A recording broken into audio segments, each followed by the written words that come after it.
दोस्तों क्रिप्टो में ट्रेड करते समय अगर आपने ये वाली सेटिंग नहीं करी ना तो इसका मतलब ये मान के चलिए कि आपका ट्रेडिंग अकाउंट जो है वो बहुत जल्दी खाली हो सकता है। क्या है वो सेटिंग समझने की कोशिश करते हैं। जब आप ट्रेड करने के लिए जाते हैं तो यहाँ पे आपका आइसोलेटेड होना बहुत आवश्यक है। अभी आइसोलेटेड क्या होता है, ये एक ट्रेडिंग वॉल है जहां पे आपका लॉस जो है वो एक सीमित दायरे तक फिक्स हो जाता है। मतलब क्या है कि बहुत सारे लोग क्या करते हैं, लेवरेज लेके ट्रेडिंग जो है वो करने की कोशिश करते हैं। लेट सपोज आपके पास 10,000 रुपए है।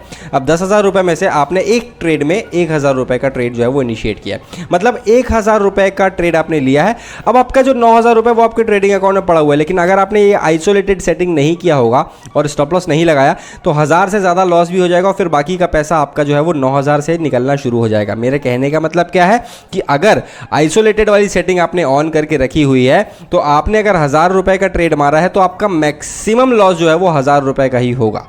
इससे ऊपर का लॉस जो है वो नहीं होगा। और इससे भी कम अगर आप लॉस चाहते हैं तो आपको क्या लगाना पड़ेगा, सिस्टम में स्टॉप लॉस लगाना पड़ेगा। लेकिन अगर आपने स्टॉप लॉस नहीं लगाया है और आपने आइसोलेटेड नहीं लिया है तो आपका ये 9,000 भी जो है वो खतरे में आ सकता है। उम्मीद करता हूँ आइसोलेटेड आप लोग समझ पाए। और अगर आप लोग क्रिप्टो ट्रेडिंग को अच्छे से सीखना चाहते हैं तो SMC 2.5 कोर्स अवेल कर सकते हैं। उसके लिए आपको CoinDCX में अकाउंट ओपन करना पड़ेगा। कमेंट करिए क्रिप्टो और हमारी टीम आपको कंप्लीट डिटेल जो है वो भेज देगी। अगर ये वीडियो पसंद आया तो लाइक करिए, शेयर करिए, सब्सक्राइब करिए।